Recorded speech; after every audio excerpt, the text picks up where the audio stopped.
So, kung ganito lamang po ang kanilang mga magiging akusasyon, muli, malakas po ang loob ng ating Pangulo na wala po siyang nalabag na anumang batas at hindi po siya gumawa ng anumang impeachable offense.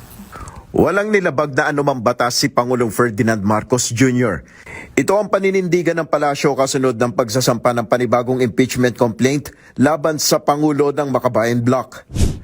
Ayon kay Palace Press Officer Undersecretary Claire Castro, walang matibay na basihan ang nakasaad na grounds for impeachment laban sa Pangulo na may kaugnayan pa rin sa pambansang budget. Unang-una, nasaan po ba yung sinasabi natin BBM parametric formula? They have to prove that.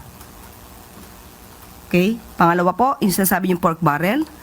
Mapapatunayan po natin sa mga ginawa ng Pangulo na pinag-ingatan, ulitin po natin, pinag-ingatan po ng Pangulo ang budget.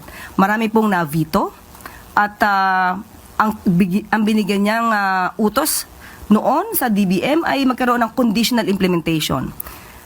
Marami po ang mga nasaktan dahil hindi na ibigay ang kanilang mga budget na hinihiling dahil pinag-ingatan po at meron po tayong tinatawag na for later release. At yung mga for later release na yon, karamihan po doon ay hindi na-release dahil kulang po sila sa mga requirements.